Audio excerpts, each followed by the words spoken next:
Hi, this is David Thomas with Shelbyville Now.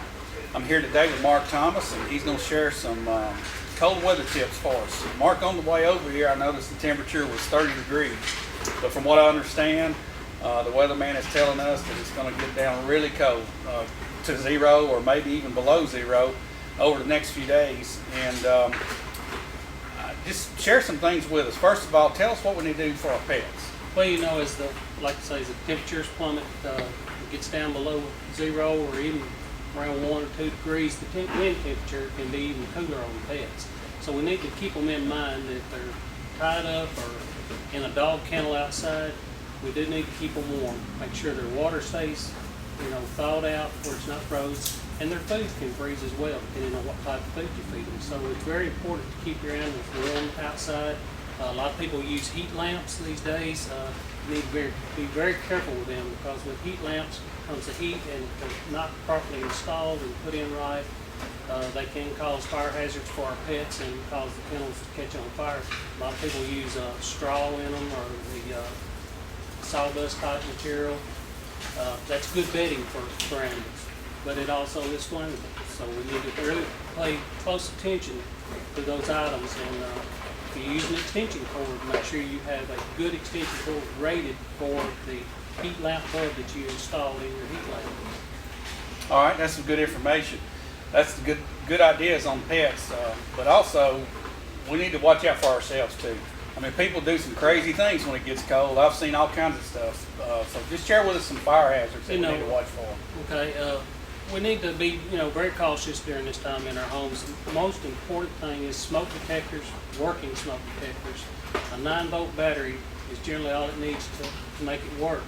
And David, that's the cheapest life insurance policy that the person can invest in, is a smoke detector. Right. Most of them, smoke detectors nowadays are only good for like 10 to 13 years. So if your house has had the same smoke detector in it over the past 10 years, we recommend that you replace those.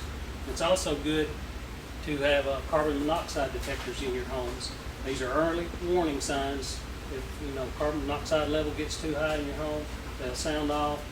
You notify your fire department. They'll come out and check it with a meter and make sure that it's so we can call the fire department. Yes, you guys can check. Yeah, we don't mind coming and checking on anything. We'd rather do that as respond to a fire or somebody that's passed out for carbon monoxide.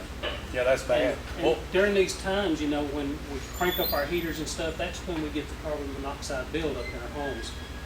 Less ventilation. A lot of the units may be old and not working properly, which creates the carbon monoxide. And that's odorless, and you can't see it. So you won't know it unless you have a detector in your home. What about kerosene heaters? Kerosene heaters is a good alternative heat, but they do need a lot of floor space. We recommend that as secondary heating. We don't like to see people heat their homes with just a kerosene heater, but a lot of people do in our county, and we'd like to see them, give them plenty of space, and be very careful when refilling them. A lot of them have portable tanks that they can take out, refill them on the outside, and then reinstall them. Or if you've got the kind that does not have the removable tank, always cut it off and let it cool off, and then fill the unit and relight it. Okay, that's some good suggestions. What about extension cords? You mentioned that earlier when you were talking about pets, but I know people like to use extension cords to get that heater exactly where they need it. Yeah, a lot of people, a lot of people I know have little small portable heaters, and they are UL tested and approved by the government to be used. But when you plug them into an extension cord, a lot of these things create heat in the extension cord. And if the extension cord is not rated for that particular type heater, it will just heat up and it'll cause the plug to melt down, therefore causing a fire. If it's laying on carpet, if it's laying on hardwood, I've even seen them plugged into the wall and without an extension cord catch a fire right there at the wall socket. Wow. Just pulling so much energy trying to heat the room that it's, a lot of rooms are too big for these small heaters. They're just made for, right there at your feet or right around you, right to keep you warm at that particular spot while you're sitting and watching TV or whatever. But when you get up and leave, cut those units off, and I also recommend unplugging them as well. Okay, good idea.